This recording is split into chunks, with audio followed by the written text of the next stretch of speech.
en la moderación. Micrófono. Buenas tardes a todos. Damos la bienvenida a esta presentación del libro en el que vamos a estar unidos la CLAR y el Centro de Estudios de Migraciones de las Hermanas Escalabrinianas. Vamos a pedir que Carmen nos dé un saludo como parte parte del Centro Escalabriniano de Estudios Migratorios, el CESEM, desde Brasilia. Por favor, Carmen. Conrado, mucho gusto. Hermana Daniela, veo que hay Padre José, hay la hermana Eugenia online, hermana María do Carmo, también tenía que estar aquí, debe haber pasado algo en la conexión en el centro de estudios, entonces con gratitud, sobre todo gratitud a todos los autores y autoras, a CLAR y a tantos amigos y amigas que dedican su vida junto a migrantes y refugiados y para los cuales esperamos y sabemos que esta pequeña herramienta que estamos disponiendo en un volumen de 11 artículos de teología bíblica o de Biblia y migración va a ser útil. Entonces, gracias por ustedes unirse con el Centro Escalabriniano de Estudios Migratorios en este proyecto y esperamos que sea una oportunidad de que produzca frutos para el reino. Entonces, gracias. Y esperemos que sea esa oportunidad de dar muchos frutos. Y ahora le damos la palabra a la hermana Daniela de parte de la CLAR. Sí, buenas tardes. También un cariñoso saludo a Carmen, a quienes nos acompañan para la CLAR y en nombre de la presidencia. También la gratitud de poder estar en este proyecto conjunto, de unirnos a CESEM, a la familia escalabriniana, y bueno, y tratar un tema tan doloroso para la vida de nuestro continente, para el universo entero, pero nuestro continente en particular. La vida religiosa es muy sensible a toda la temática de migración, está trabajando en lugares muy importantes, brindando su apoyo, y creo que estos libros que vamos brindando y en forma gratuita son un alimento para la práctica, para también la formación personal y comunitaria. Así que estamos más que agradecidos, seguimos apostando por lo que viene, y también la vida religiosa tendrá su palabra en una de las ediciones, y ya nos vamos a ir preparando para que entre todos entretejamos vida frente a este flagelo que hoy va recorriendo las venas abiertas de nuestro continente. Muchas gracias, Conrado, y seguimos adelante. Gracias, Daniela. Y sobre todo seguir construyendo vida, y no podemos dar vida si no nos encomendamos a Dios. ¿Y qué es lo que queremos hacer en este momento? Y le vamos a pedir al Padre Israel Arévalo que nos comparta este momento de introducción y oración. Con mucho gusto. Oremos incluso con unos versículos que encontramos en el mismo libro, comentados, y con unas frases, oraciones de la jornada del migrante y del refugiado del 2021. Oremos. Un migrante yo soy en la tierra. Escucha mi oración, Yahvé, y mi grito de socorro escucha. Para mis lágrimas no te hagas el sordo, porque yo soy contigo un migrante, un huésped como todos mis padres. Señor y Padre de la humanidad, impúlsanos a crear sociedades más sanas y un mundo más digno, sin hambre, sin pobreza, sin violencia, sin guerras. Señor y Padre de la humanidad, inspíranos un sueño de reencuentro, de diálogo, de justicia y de paz. Que nuestro corazón se abra a todos los pueblos y naciones de la tierra. Que nuestro corazón se abra a todos para reconocer el bien y la belleza que sembraste en cada uno. Señor, escucha mi oración, escucha mi grito de socorro, que no te hagas el sordo delante de mi llanto, porque yo soy un inmigrante contigo, un residente forastero, como todos mis padres. Gloria al Padre, y al Hijo, y al Espíritu Santo, como era en el principio, ahora y siempre, por los siglos de los siglos. Amén. Padre Israel, gracias por ponernos en presencia de Dios y así seguiremos durante todo este momento de la presentación de este libro. Y la Confederación Latinoamericana de Religiosos y Religiosas de América Latina y el Caribe, la CLAR, y el Centro Escalabriniano de Estudios Migratorios, CESEM, y el mío propio, Conrado Cepeda, religioso de la Compañía de Jesús y miembro del JRS México, le damos la más cordial bienvenida a la presentación y lanzamiento de la compilación de artículos sobre Biblia y migración, experiencia humana y salvífica de la serie Ecumene. En esta ocasión ha sido muy bien organizada por la hermana Elisángela Chávez, escalabriniana, y Leonardo Agostini Fernández. Es un esfuerzo de colaboración en conjunto entre la CLAR y el CESEM. Yo como moderador y parte de la Comisión de Migración y Refugio de la CLAR y parte del comité científico de esta serie de publicaciones, me permito introducir la presencia de mi hermano y amigo, el padre José Luis González Miranda, sacerdote jesuita, misionero, académico y con muchas vertientes y expertices en su vida. Tiene una vasta experiencia de docencia, sobre todo en la Universidad Centroamericana en El Salvador. Estuvo viviendo un buen tiempo y conoce bastante bien el tema indígena, sobre todo en Guatemala y en Chiapas. Y actualmente trabaja en colaboración constante con las migraciones forzadas, siendo actualmente el responsable de la red jesuita con migrantes Guatemala, entre otros cargos. Hoy su ponencia titulada La migración en la Biblia como camino de fraternidad, que es uno de los 11 artículos que están escritos en este libro, nos ayudará a introducir y tratar de contestar esta pregunta inicial. ¿Qué dice Dios a través de la Biblia sobre las migraciones? Para los que después lean el libro, podrán ver diversas perspectivas de diversos autores, como Casio Murillo, Leonardo Agostini, Celia María Patriarca y René Ramos, junto con también Elisángela, Luis Alexandre Solano, Matías Grenzer, Rogelio Goldoni, Alexandre Dos Práceres, Antonio Sejanfredo, Joan Coggins y Rodolfo Lorenzo, y el mismo José Luis, hoy presentador. Como verán, son muy buenos teólogos y sobre todo gente que tiene base para poder escribir y decir lo que expresan en estos artículos. Los invito entonces a prestar la mayor atención posible para después abrir un conversatorio al término de la ponencia. Adelante, José Luis. Tienes alrededor de 30 minutos, faltando 5 para que termine esta presentación. Te indicaré que tu tiempo está por terminar para poder pasar después a tener un diálogo con los aquí presentes y si hay preguntas, dudas, comentarios, se puedan hacer al final de la presentación. Bienvenido, José Luis, bienvenidos y bienvenidas todos. Iniciamos con esta presentación. Muy buenas tardes.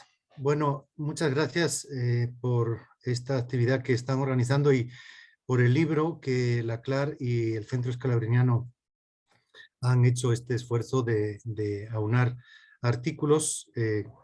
No es el primer año y creo yo que es una idea que va a continuar.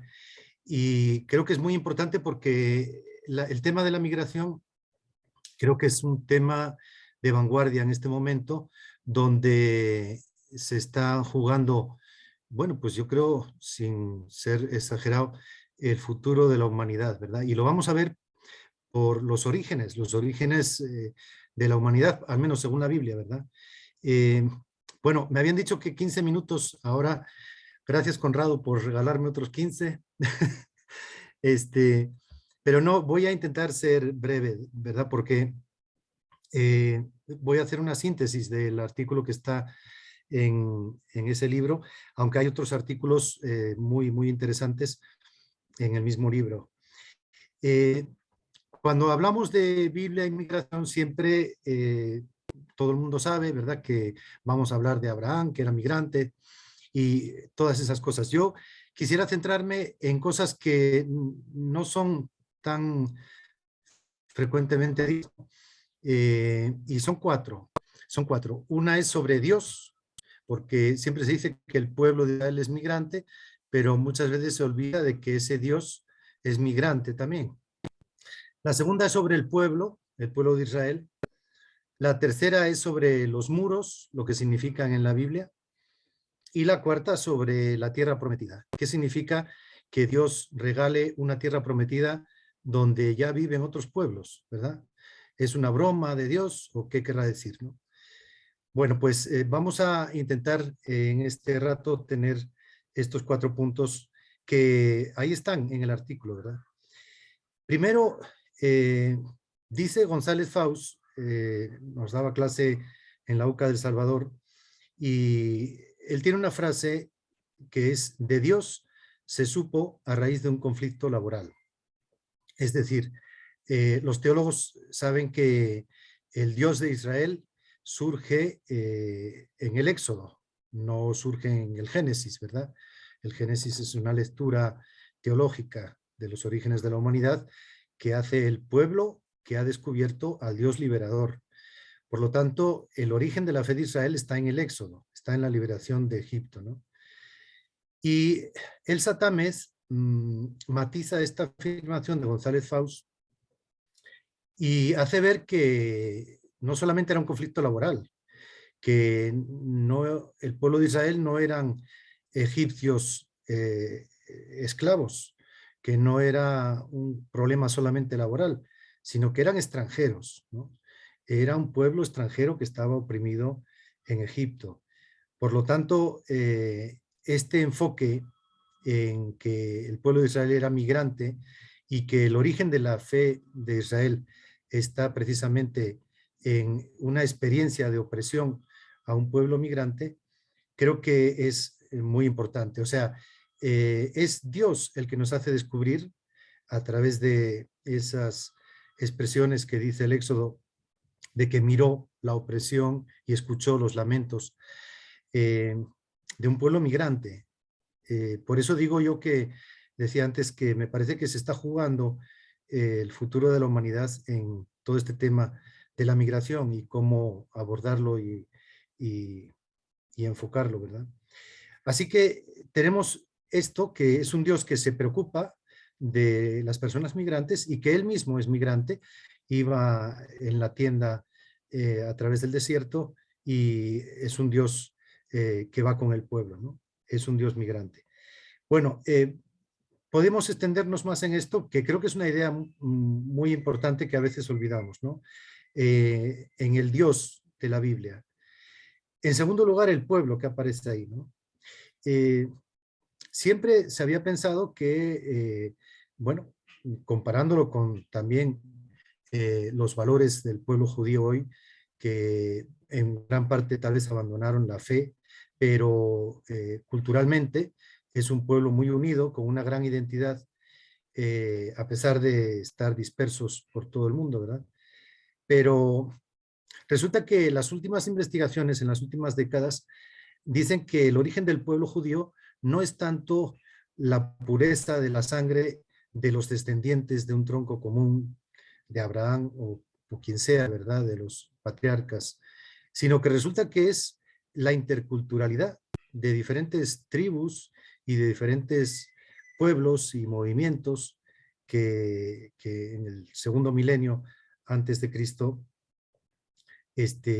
fueron formando el pueblo de Israel, ¿no? Está toda la teoría de los Japirús, ahí en el artículo hay una pequeña síntesis de todas estas teorías, pero que se concentran en que el origen del pueblo de Israel más bien fue una síntesis, una interculturalidad de diferentes grupos, vamos a decir, marginados y migrantes, todos con la experiencia de la migración, ¿no?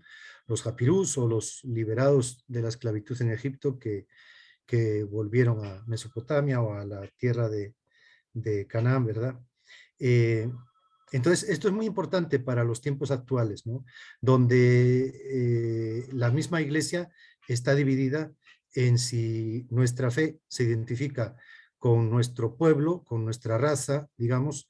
Me recuerdo que en una reunión que tuvimos en Casa del Lago, ahí en México, con obispos de Estados Unidos, de México y de Centroamérica, un obispo de Estados Unidos decía, él es de origen mexicano, y decía que sus feligreses en Estados Unidos, de origen blanco anglosajón, digamos, posiblemente irlandeses y polacos, que también vienen de migrantes, aunque ahora se creen que no, ¿verdad? Pero le decían, usted no tiene que ser obispo nuestro, porque usted es mexicano. Necesitamos un obispo blanco, anglosajón, como nosotros, ¿verdad? Bueno, y todo el problema que hay en Europa con un gran crecimiento de la ultraderecha y muchas veces unida a grupos católicos, ¿verdad? Este tema de si nuestra fe está unida a una identidad de una pureza de sangre o pureza de raza, con ese concepto que está en entredicho, ¿verdad? Pero está también en estas teorías recientes sobre si el origen del pueblo de Israel es una pureza de sangre o más bien es una interculturalidad, ¿no? Algunos hacen ver el mismo ejemplo de Moisés, que siempre se creía que era un ejemplo de pureza de israelita, y resulta que creció culturalmente como príncipe egipcio, ¿verdad? Su sangre era pues israelita según los textos, aquello de la canasta en el río y todo eso, ¿verdad? Luego casado con una extranjera y llama a su hijo Gersón, que significa extranjero, ¿verdad? O sea, el mismo Moisés es una síntesis de interculturalidad, ¿no? Entonces, este es otro punto que daría para mucho hoy día para responderle a esos grupos de católicos que hoy creen que su fe está identificada en Estados Unidos con lo anglosajón o en Europa que está identificado con los valores históricos de Europa y la raza supuestamente europea, y están en contra de los migrantes que están cambiando la cultura de los países, ¿no? Esto en cuanto al segundo punto que decía, ¿no? El pueblo de Israel. Quiero hacer notar, antes de pasar al tercer punto, que esto mismo que dice el Satánez, de que del Dios de Israel se supo a través no solo de un conflicto laboral, como dice González Faust, sino de un conflicto entre extranjeros y autóctonos, que fue en Egipto. Esto también tiene su reflejo en el origen de la enseñanza social de la Iglesia. Siempre se dice que la primera encíclica social fue Rerum Novarum, en 1891, ¿verdad? Bueno, pues pocos se dan cuenta de que León XIII, antes de la Rerum Novarum, 3 años antes, escribió la encíclica Quam Erum Nossa. A ver si los que saben latín me dicen si lo pronuncio bien o no, ¿verdad? Pero en 1888, es decir, 3 años antes de Rerum Novarum, León XIII se preocupó del tema de la migración. Y en el origen de las luchas sociales, el 1 de mayo, por ejemplo, con todo el significado que tiene, Sabemos que son unos acontecimientos que ocurrieron el 1 de mayo de 1986 y siempre se dice que eran obreros, sí, eran obreros en Chicago, pero eran obreros italianos, polacos, irlandeses y alemanes, algunos de los cuales fueron ejecutados al año siguiente, me parece, ¿verdad? Y eso es lo que da origen al movimiento social obrero del siglo XIX y XX, ¿no? Pero se ignora que es un problema de migrantes también, ¿verdad? Y por eso lo pongo en paralelo con lo que dice el Satames sobre el pueblo de Israel, ¿no? El tercer punto es los muros. Hace unos años me dio por, a raíz de todo el tema del muro de Arizona, el primer año de Donald Trump, un ejercicio muy sencillo que todo el mundo puede hacer es, si tenemos la Biblia en Word, con el buscador de palabras, ir buscando muro o muralla y van apareciendo, la verdad, un montón de murallas a lo largo del Antiguo Testamento y del Nuevo. Y mi sorpresa fue que, por decir una cifra, el 95% de las ocasiones que se cita muro o muralla, Dios está en contra. Dios está en contra. Voy a poner solo dos ejemplos. En el Antiguo Testamento el más conocido son los muros de Jericó, ¿verdad? Los muros de Jericó que impiden al pueblo liberado en Egipto llegar a la tierra prometida, ¿no? Y que todos sabemos lo que cuenta la Biblia, de que el pueblo de Israel, Gedeón, no tuvo necesidad de pelear, ¿verdad? Solo necesitaron que tocaran las trompetas los levitas, ¿verdad? Que lástima que de ahí no formaron un mariachi de trompetas para poder derribar el muro de Arizona a golpe de mariachi, ¿verdad? Pero eso es lo más simbólico que tenemos en el Antiguo Testamento de un Dios contra los muros. Aparecen también muchas veces más. Por ejemplo, me tocó descubrir de esa manera que un candidato a rey en Israel prometió al pueblo que si él era rey iba a levantar el muro de Jerusalén no sé cuántos metros más arriba, ¿verdad? O sea, es increíble. Esto es lo que proponen los candidatos republicanos, ¿verdad? Para poder tener más votos hoy en Estados Unidos, y en muchos otros países están proponiendo levantar muros más altos, y eso sale en la Biblia, ¿verdad? Pues en el Antiguo Testamento el muro de Jericó, pero en el Nuevo Testamento hay un muro que es el Sorej. El Sorej es un muro de 1,5 metros, o sea, es muy fácil de pasar físicamente. Es el primer muro que rodeaba el templo de Jerusalén, ¿no? El Sorej. Creo que como el año 14, dicen algunos estudiosos, es decir, Jesús lo debió de conocer ya, no solo el muro lo había hecho Herodes, ¿verdad? Cuando amplió el templo, sino que encima del muro, creo que cada 15 o 20 metros, había una piedra que era la piedra del Sorej. Y en los talleres que damos nosotros, yo tengo una del tamaño más o menos, tamaño real, ¿verdad? En forma de, la tengo aquí en plasticada, ¿verdad? No sé si se ve ahí. Pues había muchas piedras de estas encima del muro del Sorej, y esta inscripción dice aquí, a ver si puedo: ningún extranjero deberá introducirse tras las barreras que rodean al santuario. Al que se le pille no tendrá nadie más que a sí mismo a quien culpar de su muerte, que se producirá de inmediato.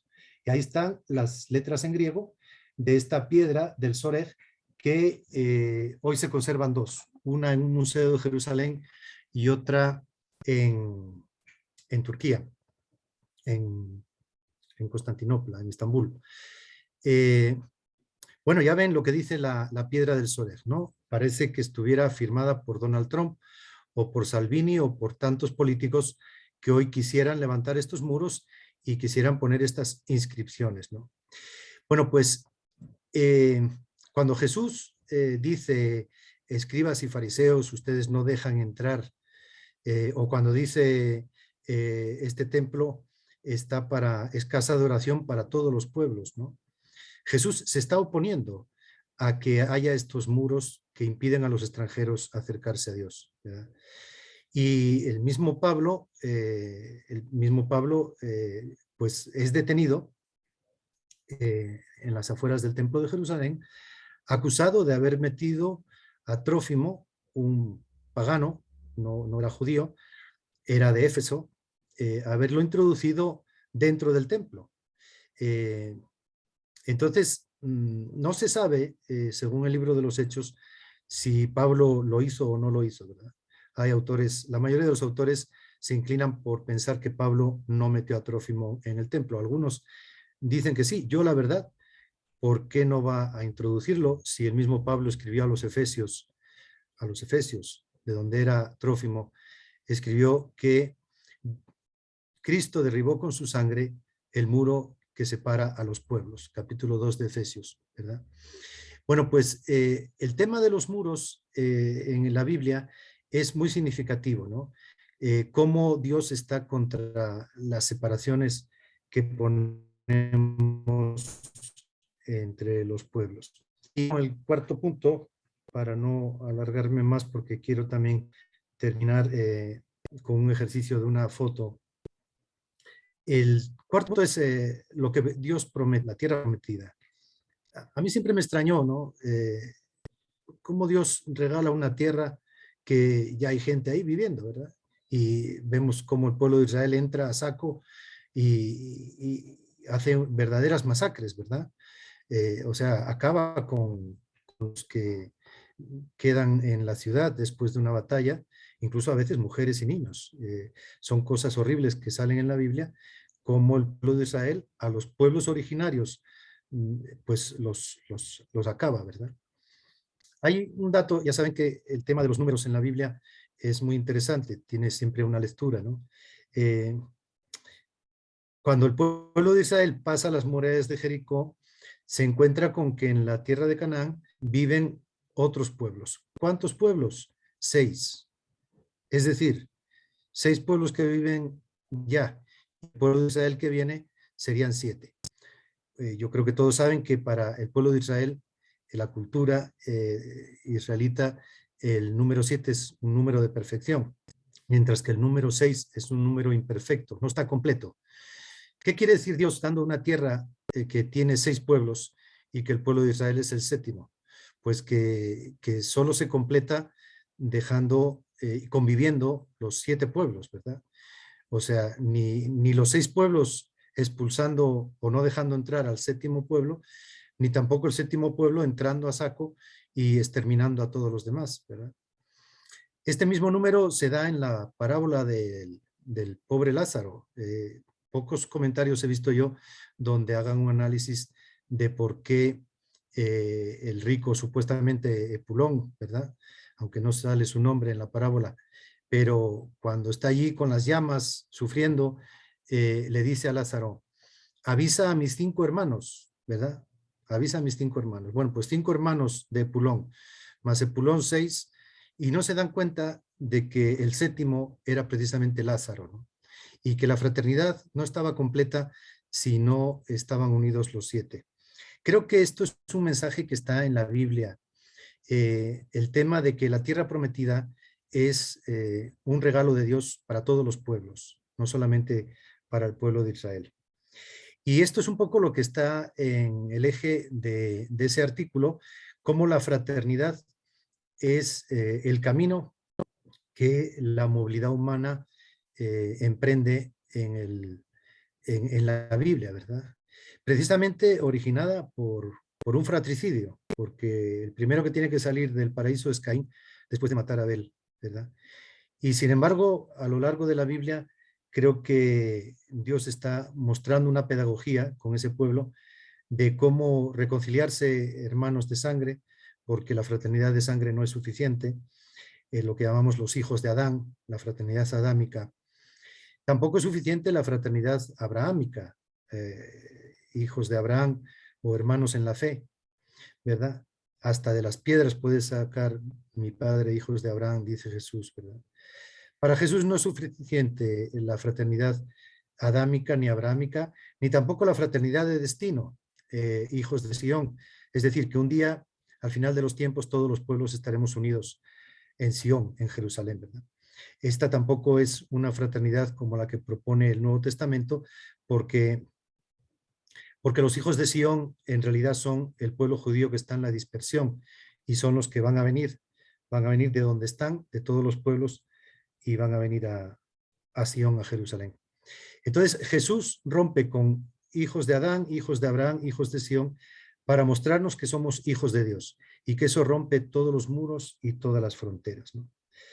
Creo que una lectura así de la Biblia es muy útil para nuestra fe hoy, para el cristianismo, no solamente la Iglesia Católica, que podamos, como dice el Papa Francisco, ser signo de fraternidad, una fraternidad universal que no se cierra a nadie, ¿verdad?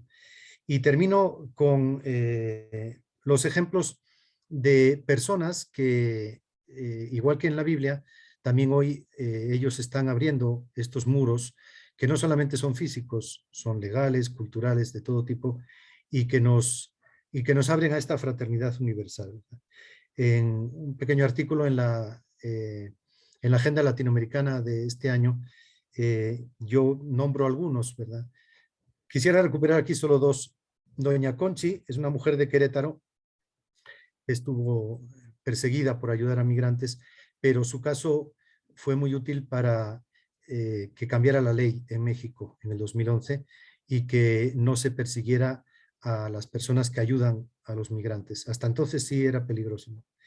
El otro es Cédric Edru, un agricultor francés que vive cerca de los Alpes, cerca de la frontera con Italia, y que lleva muchos años ayudando a pasar la frontera a muchos migrantes y refugiados, sobre todo africanos, y ha sido perseguido, ha tenido más de 5 procesos judiciales. Los ha ido ganando todos hasta llegar al Tribunal Constitucional de Francia. Y el Tribunal Constitucional desempolvó un principio que está en la Constitución francesa y que nunca se había usado jurídicamente, y es el principio de fraternidad. Esto fue hace apenas 3 o 4 años, pero todo fue a raíz del comportamiento de Cédric Edru, un campesino francés. Yo creo que el fenómeno de la migración, siempre estamos acostumbrados a ver imágenes terribles, ¿verdad? De barcos hundiéndose, de los trenes de Chiapas cargados de migrantes, de violaciones a los derechos humanos. Pero la verdad, los que trabajamos en el tema migratorio, también reconocemos la cantidad de gracia que se da en este fenómeno migratorio, de solidaridad y fraternidad de muchísimas personas, muchísimas gentes. Nosotros, estando en México, en el Servicio Jesuita Migrantes de México, se hizo un documental que se llama El mismo camino andamos, y que recoge varios casos y familias de personas que, más que hospitalidad, se han abierto a la fraternidad, ¿no? Yo creo que tenemos que ser conscientes de la radicalidad que nos pide el Evangelio, que no solamente es hospitalidad, algo que es cultural en todas las civilizaciones y culturas del mundo. La hospitalidad es un valor. Es muy difícil encontrar un pueblo o incluso una tribu, una cultura, una civilización que no sea hospitalaria, ¿no? Esto es común a toda la humanidad. Lo que no es común es la fraternidad. Esto solo se encuentra en el Evangelio. Jesús abre la fraternidad universal a mucho costo, porque le costó conflictos, ¿verdad? ¿Quiénes son mi padre y mis hermanos? No son mis hermanos de sangre, sino todas esas respuestas que da Jesús, incluso abriéndose, rompiendo los muros del nacionalismo, los muros de género, cuando él habla con las mujeres, o cuando se sienta en el patio de las mujeres en el templo de Jerusalén. Si no se hubiera sentado en ese patio, no hubiera visto la viuda que daba 2 monedas en la alcancía, ¿verdad?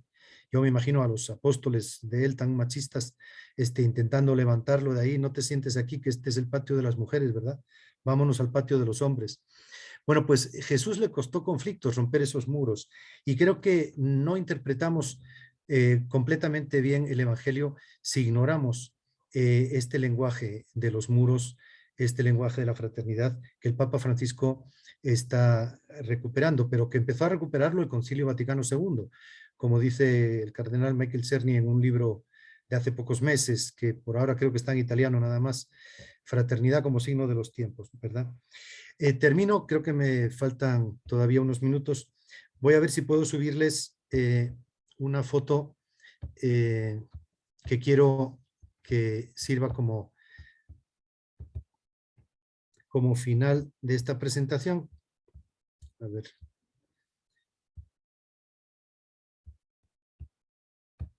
Ahí está.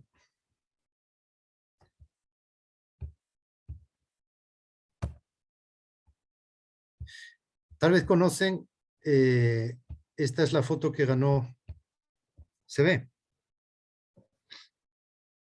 Sí.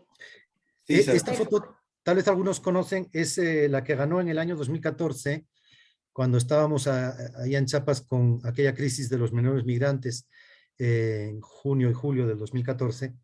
Esta foto ganó el Premio Mundial de Fotografía de Prensa, ¿no? En aquel año 2014. Son gentes africanas que están en la costa de África, del Golfo de, no sé cómo se llama ese golfo. Enfrente está Yemen, ¿verdad? Y por lo tanto Asia. Están intentando pasar a Asia para ir a trabajar. Son migrantes. Es una foto muy significativa porque cada uno está intentando conseguir señal levantando el móvil, el celular, ¿verdad? Para poder hablar con sus familias que estarán en sus respectivos países que dejaron atrás en África, ¿no? Entonces está el tema de que, bueno, parecen aislados, están viviendo una fraternidad con su familia, ¿verdad? Una fraternidad de sangre, pero al mismo tiempo hay un grupo ahí, ¿verdad? Seguro que se apoyan también y están esperando para pasar como el pueblo de Israel y además muy cerca de donde pasó el pueblo de Israel en Mar Rojo. Pero el tema de la fraternidad no tendría sentido sin el tema de un Dios Padre de todos, ¿no? Por eso la fotografía me parece muy significativa, porque hay que levantar el celular para conseguir una señal que viene de arriba. Es decir, la unión con nuestros familiares, la fraternidad entre nosotros, aunque sea por medio de las redes sociales, se consigue por una señal que viene de arriba. Es decir, si Dios no existiera, si Dios no fuera Padre de todos, no sé, a lo mejor se podría hablar de solidaridad, pero no de fraternidad, ¿no? Si hablamos de fraternidad es porque Dios es Padre de todos. Y por eso creemos que el tema migratorio es un tema teológico. Por eso que esta foto quería yo que fuera como el cierre para darnos cuenta de cómo nuestra fraternidad tiene que ver con el reconocimiento como hijos e hijas de Dios. Creo que, no sé si me quedan unos minutos, Conrado, o quién está con... 2 minutitos. 2 minutos. Sí, siempre que me toca poner ejemplos de personas que están rompiendo muros a favor de esta fraternidad en el tema migratorio, si tengo que elegir uno solo, elijo el de Ricardo Cano, ¿no? Que en una comunidad en la frontera entre México y Guatemala, que se llama Ciscao, pues en el año 82, pues hubo una masacre en la parte de Guatemala, vecina con la frontera. Los mexicanos pues escucharon los helicópteros y las bombas en la tarde-noche de un día. Incluso algunas bombas pasaron a México. No dio origen a un conflicto internacional, pero algunas bombas cayeron en territorio mexicano. Pero los mexicanos de esta comunidad en la noche les tocó recibir a muchas familias guatemaltecas, cientos de familias guatemaltecas que hablaban chuj y que llegaron en la noche a esta comunidad que se llama Ciscao. En la mañana se convocó una asamblea de toda la comunidad y en el libro de actas pone la resolución de lo que se habló. Es decir, trataban qué iban a hacer con tantas familias guatemaltecas. Y el acuerdo por unanimidad fue que cada familia mexicana acogiera en su casa a una familia guatemalteca. Y no fue cuestión de días o semanas.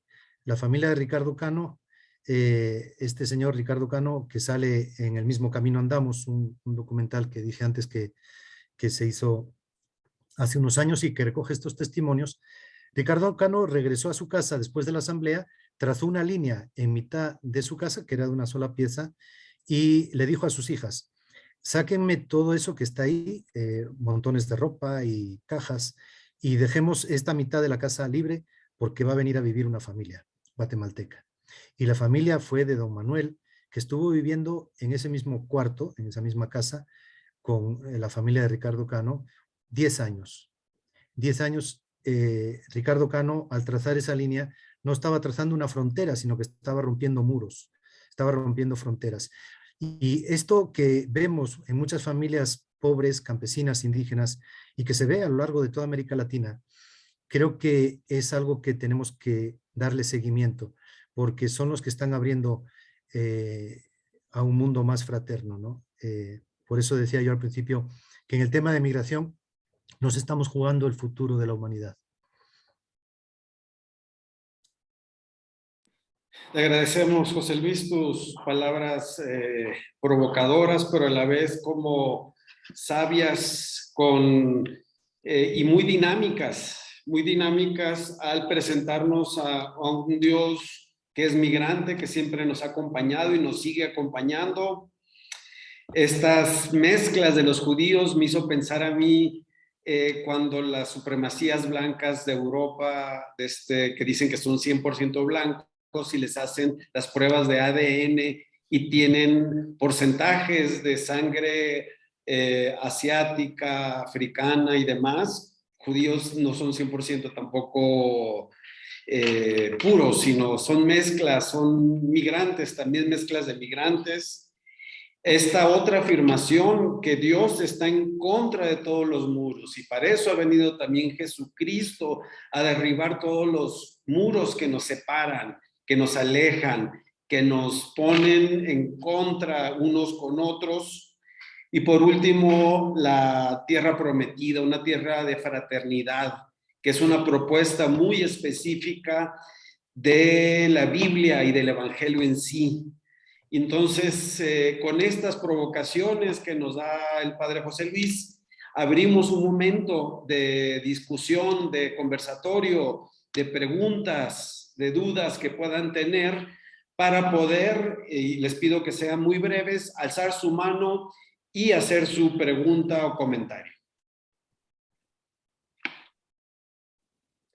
Por lo pronto vamos diciendo que también en el chat pueden descargar este libro con todos los artículos y donde ustedes gratuitamente pueden acceder. O también pueden acceder desde el libro, desde la página web de la CLAR o del Centro Escalabriniano de Estudios Migratorios. Bueno, ¿alguna pregunta, duda? ¿Alguien que alce la mano o alguien que quiera hacer algún comentario?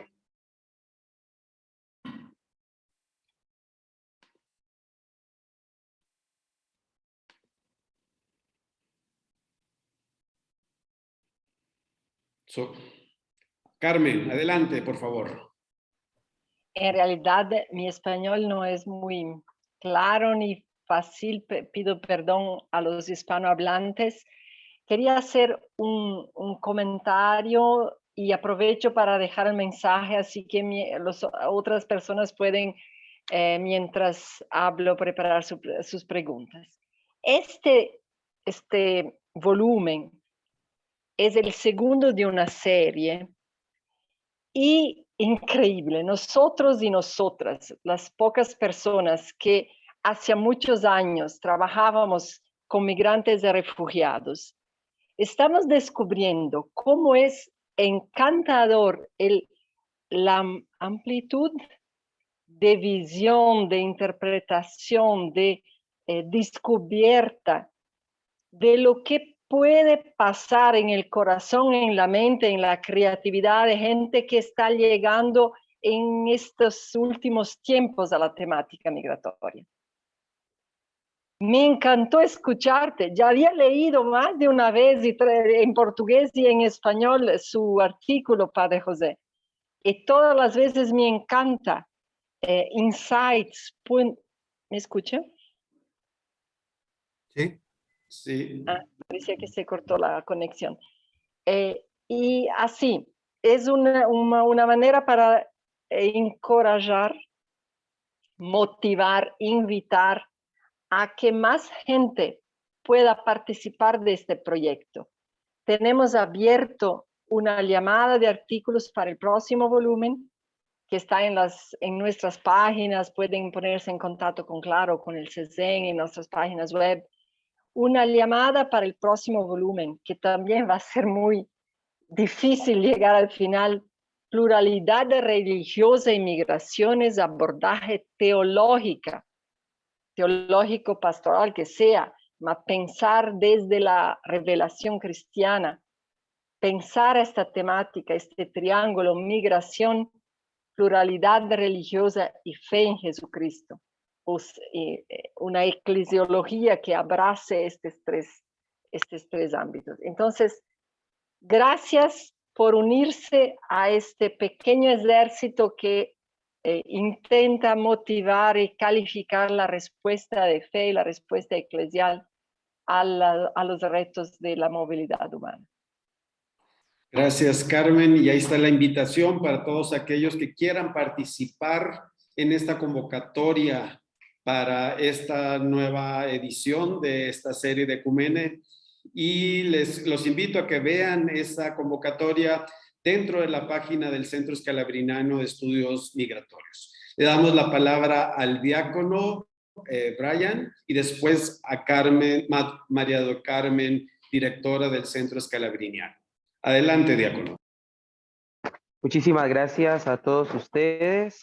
Para mí es una experiencia maravillosa escucharlos, deleitarme con estos argumentos bíblicos y teológicos. Quisiera preguntarle al padre José Luis lo siguiente: ¿cómo podemos nosotros crear conciencia en nuestros fieles sobre la fraternidad universal y acogida a los migrantes? José Luis. Sí. Bueno, yo creo que es uno de los conflictos internos dentro de la iglesia más grandes que hay en países como Estados Unidos y Europa, ¿verdad? Pero también en otros países, es decir, en México o en Guatemala, por poner el país donde yo estoy ahora, ¿no? A Guatemala se la está presionando para ser ahora el policía más al sur para Estados Unidos, ¿verdad? Pues lo que ha ocurrido desde hace 1 año y 2 meses con la policía y el ejército dando palos a la caravana de enero del 2021 y todo lo que está ocurriendo cuando la migración de hondureños y salvadoreños que además pueden pasar por Guatemala porque hay un convenio entre 4 países de Centroamérica para que se pueda pasar sin pasaporte y sin visa, simplemente con su documento de identidad. Y sin embargo, las presiones para que Guatemala ponga un freno a sus hermanos de Centroamérica están logrando culturalmente también que haya personas que empiezan a decir lo que vimos en México, en Chiapas, ¿verdad? Que mucha gente dice, es que la violencia en Chiapas es por las personas migrantes que vienen mareros, vienen criminales. Entonces, esto se ve siempre en las fronteras, en Europa, siempre se echa la culpa del crimen a las personas migrantes, ¿no? Bueno, ahí en Chiapas, mi respuesta a las personas que decían eso era, mire, Veracruz es un estado muy violento y cada vez que agarran una banda allí, un grupo del crimen organizado, pues todos son mexicanos, ¿verdad? O sea, no vienen los guatemaltecos a Veracruz, sino que son todos estos cárteles. O sea, no hay por qué decir que el crimen o los malos son de un determinado país, ¿verdad? Pero esto es algo que culturalmente se está aprovechando por medio de titulares, de medios de comunicación. Por eso la batalla más importante es cultural. Y respondiendo a su pregunta, creo que las parroquias, las diócesis, las congregaciones religiosas, tenemos que dar esta batalla cultural que se está dando en este momento. Se está dando en este momento. La batalla cultural por la solidaridad y la fraternidad. Es decir, hay 3 razones en la Biblia para apoyar al extranjero, ¿no? No quería extenderme en eso, pero solo las voy a citar ahora, ¿no?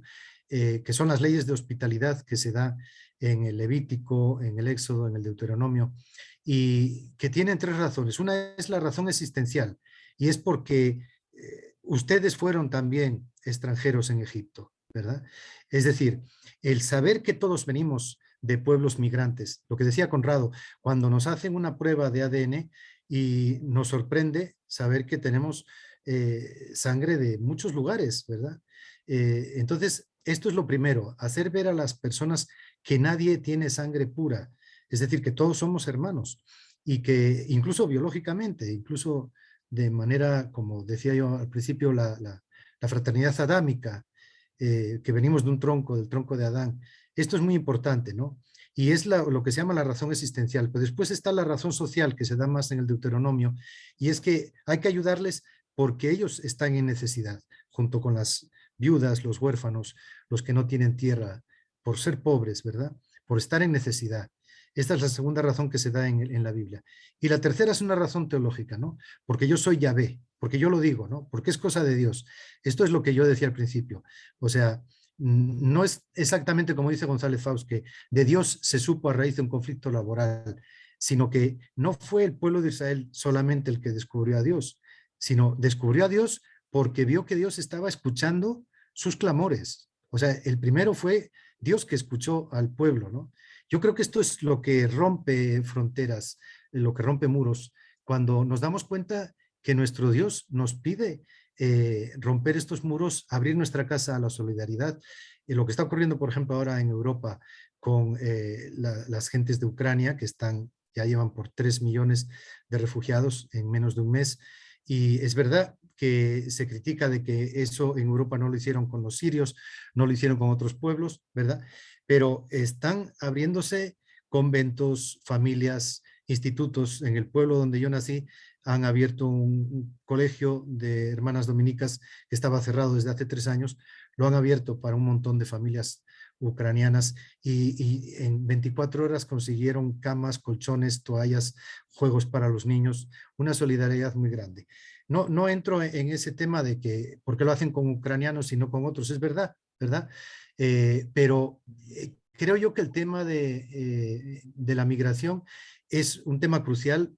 Francisco es consciente de eso, por eso lo maneja continuamente, en parte porque es hijo y nieto de migrantes y es un tema que lo tiene en el corazón, ¿verdad? Y en su sangre.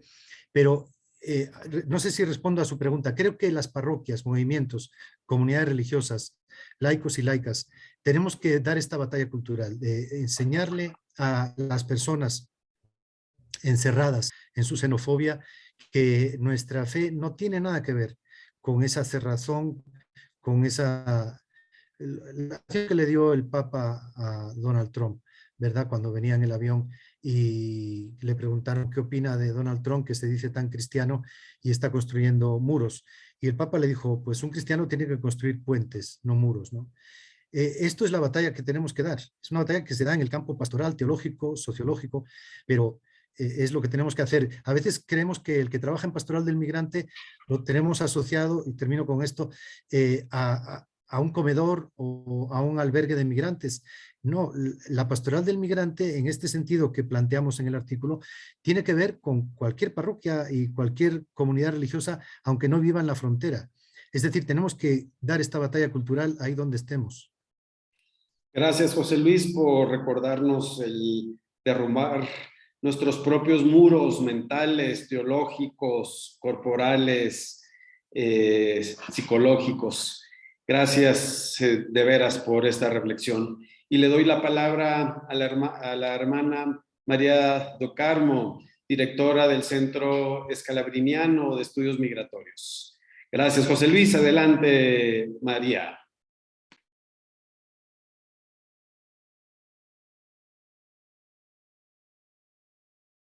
Microfono è micrófono, desligado, hermano. hermano.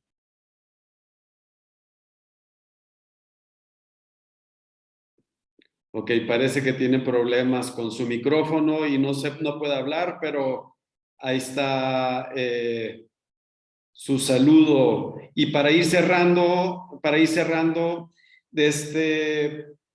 le pido al Padre Israel que nos hable un poquito sobre el cierre y la promoción de la página donde podemos encontrar todos estos volúmenes y la invitación para el tercer volumen.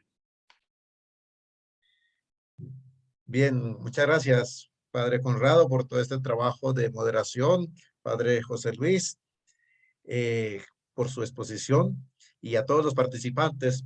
Pues el cierre es simplemente agradecer y despedirnos. Ya Carmen hizo la invitación para sumarnos a escribir o contactar, remitir a personas que nos puedan colaborar en este tema de migración y pluralidad religiosa. Y finalmente, pues consultar, se está pasando la página de la CLAR, pero también en la del CESEM podemos encontrar la manera de acceder a este libro y a la producción que ya va teniendo CESEM y CLAR.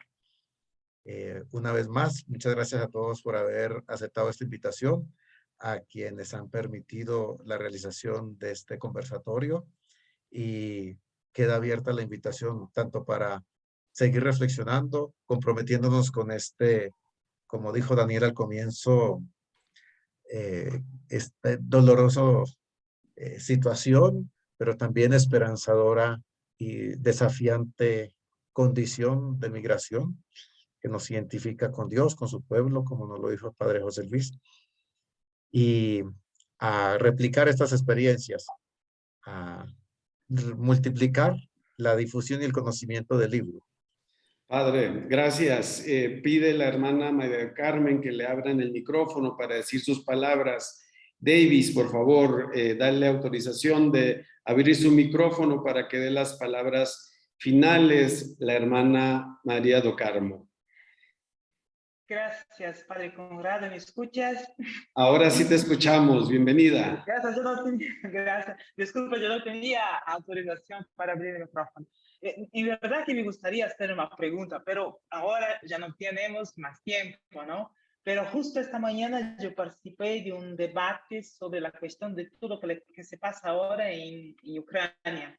Y la cuestión principal sobre las solidaridades es esta, ¿no? Cómo nosotros, como comunidades cristianas, podemos ampliar este espacio de solidaridad para que no esté ahí basada en la cuestión de la raza, de la proximidad étnica, ¿no?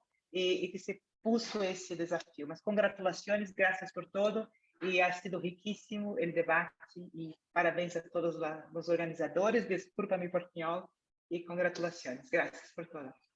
Gracias a todos, pues nos despedimos, José Luis, María del Carmen, Israel, Carmen, y a todos los presentes el día de hoy. Muchas gracias por su participación y estén pendientes a los eventos de la CLAR y también de la Comisión de Migración y Refugio que próximamente tendremos y los invitaremos para seguir reflexionando sobre estos temas, sobre migración, Biblia y el compromiso cristiano.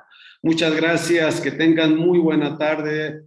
Dios, Madre y Padre los bendiga a todos y a todas. Gracias. Gracias.